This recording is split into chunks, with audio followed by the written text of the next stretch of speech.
This is Matthew Cratter from Trade University, and today I want to talk a little bit about Elon buying Twitter and this whole issue of free speech. So unless you've been living under a rock for the past few days, you probably know that Musk and Twitter have reached an agreement to sell the company, to take it private, to have Musk take it private at $54.20 a share. There's actually an interesting trade that can be done here. I don't think it's a great trade, and it's not something that I'm doing.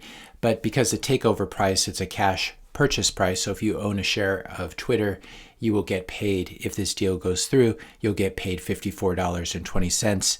Currently trading right now in the pre-market roughly at $51.70. So the market is still pricing in a possibility or a probability that this deal does not go through. It's a fairly small probability that it doesn't go through. But if you believe it's going to go through and this is something you want to do, not investment advice, obviously, you can buy Twitter here at $51.70 a share roughly, or wherever it's trading when you see this video, and then you can get taken out at $54.20. They will actually give you cash in your brokerage account when the deal closes. Currently, this is about a 4.83% premium, so that's roughly what you would make before commissions and before taxes, obviously. Now, the big risk to this, and this can happen in these sort of going private deals, if the deal falls apart for some reason and there's not a buyer around the same price, then Twitter's stock price could fall quite a bit.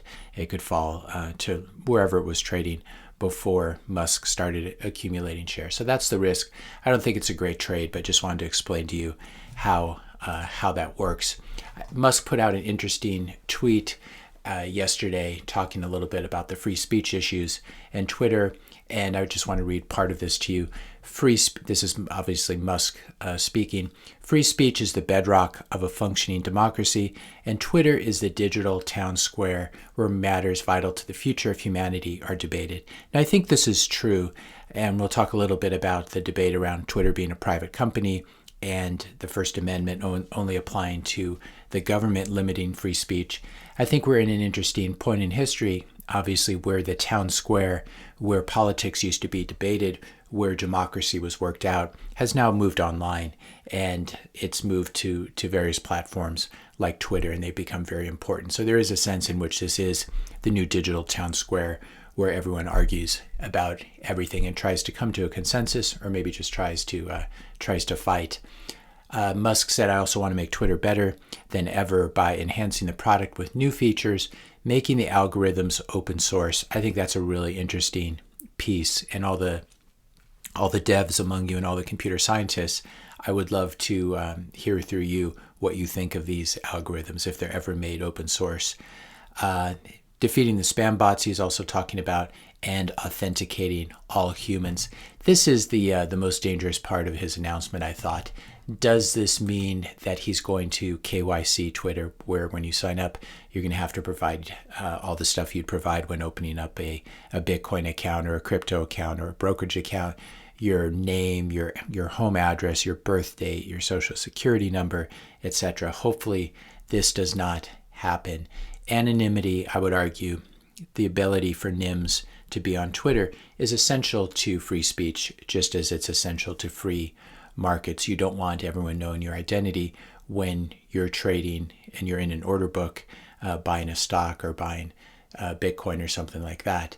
But it's just as important for free speech, I would argue.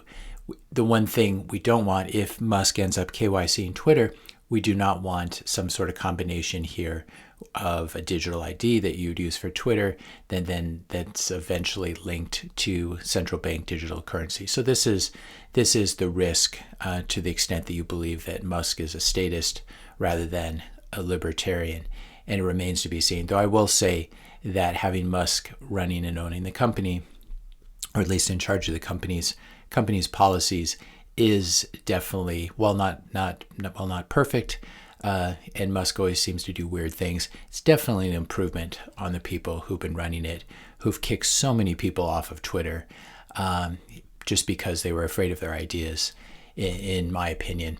And Musk, here's Musk in another tweet yesterday saying that I hope even my worst critics remain on Twitter because that is what free speech means. And only time will tell whether Musk holds to keeps his promises. I would say for those of you who have been arguing that we need fact checkers, we need filters, we need censors to deal with misinformation. Misinformation is a very slippery concept.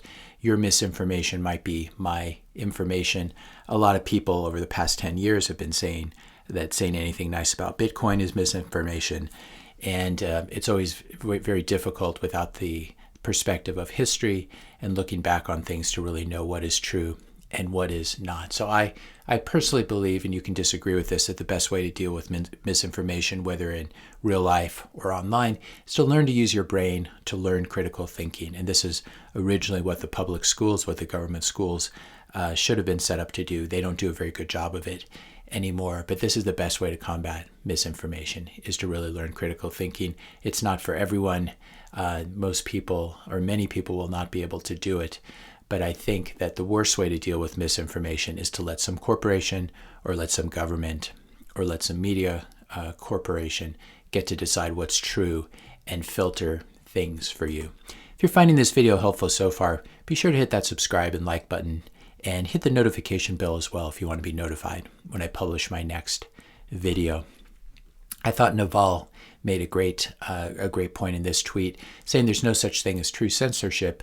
Censorship creates two classes: the censors, who get to see everything, and the rest of us who only get to see and say what they permit. I think it's a very good point and a very good subtle point. Also, just the basic point, if you have the truth on your side, why are you so afraid of the debate? Why are you afraid? Why do you have to coddle your position and protect it from the free market of ideas? Presumably, you would have nothing. You have nothing to lose. Obviously, Galileo is always the example that people use here, and he seemed quite crazy in his day and age, and he ended up being right about a great many things. We have Robert Reich on Twitter saying, sort of contradicting him, what he said previously, recently, or this was back in January of 2021, anyone who's saying Twitter's ban violates the First Amendment doesn't know Twitter is a private company, and the First Amendment protects individuals against government. This is all well and good. The problem is Twitter is increasingly being used as a political organ, and it's funny to see Robert Reich wake up and now argue that there's no other platform. Musk and his apologists say if consumers don't like what he does with Twitter, they can go elsewhere. This, of course, is what you always hear in big tech. If you don't like Facebook, if you don't like Apple, go somewhere else. And your options to go somewhere else are very limited. People like Robert Reich waking up now and realizing this. This meme, I love it. It's actually a private platform, so there's nothing wrong with a handful of private mega corporations controlling what we're allowed to talk about on the internet. This now being changed to when someone they don't like possibly coming in to control Twitter, saying that Elon Musk and Twitter is a bad word, which I don't want to say on this for this algorithm. There wasn't the same degree of criticism when Bezos bought the Washington Post, not even a small fraction of the criticism, because Bezos is a big supporter of U.S. government policy. He's a supporter of the Chinese government, and as such, people wanted him running the Washington Post. There's also, you never hear any critique, ironically, of the New York Times, which is the ultimate nepotistic company that's been run by the same family, being passed on from father to son, all the way from Arthur Hayes Sulzberger to Arthur Ochs Sulzberger to Arthur Ochs Sulzberger Jr. to A.G. Sulzberger. And you don't hear Robert Reich criticizing an institution like the New York Times, which is basically this family jewel that's been passed down. A lot of people also don't realize how closely the New York Times, especially under I believe it was Arthur Ochs Sulzberger, how closely they worked with the CIA and with the government. I'll link to this old Rolling Stone article that talks about that. Here's a nice list actually of billionaires who have bought media properties, and you didn't hear quite the same amount of complaining when this happened. Likewise, Bill Gates and his ex-wife buying all this farmland and then planting it with soybeans, and then going online and talking about how rich nations should eat synthetic beef, especially synthetic beef made from soybeans. So I would suggest that it's interesting to see people getting so upset about this Twitter deal. You don't see nearly the same critique of Bill Gates buying up, becoming a monopolist when it comes to U.S. farmland, or Bezos controlling the Washington Post. Ultimately, I think this is a step in the right direction. An even better step would be a company that's controlled by no one, a completely decentralized chat platform. Musk seems good at times, he seems bad at times. He was great for Bitcoin for a couple of weeks, and then he started pushing Dogecoin. This is, of course, a problem with having a fallible human being in charge of anything. So ultimately, the ultimate promise of the internet is decentralization, true free speech, where anyone can say anything and not be controlled by anyone. You should be able to mute people who you don't want to listen to, but ultimately you shouldn't have some corporate censors doing that for you. There's some interesting work being done on decentralized networks and decentralized chat platforms. Sphinx is one that's using the Lightning Network.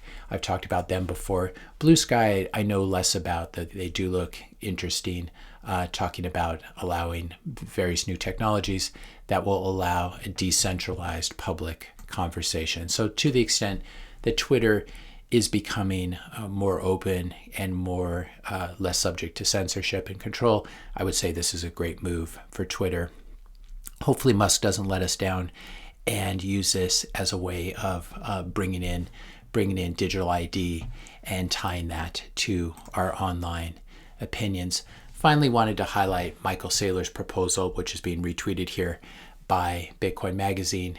And this was Saylor's suggestion, how to deal with scammers and spam bots on Twitter. And this might be something that YouTube could implement as well. Twitter can solve, this is Michael Saylor speaking, Twitter can solve the problem of scammers and spam bots if they allow real humans to post about 50,000 sats, roughly $20 via Lightning, and get verified with an orange check mark rather than a blue check. Then we can limit comments and DMs to verified accounts. Bad actors forfeit their security deposit, and Twitter monetizes malice. So this is an interesting idea. Hopefully Musk has seen and will take a look at. If you found this video helpful, be sure to hit that subscribe and like button. Hit the notification bell if you want to be notified when I publish my next video. And let me know your questions and comments in the comment section below. Thanks a lot for watching, and I'll see you in the next video.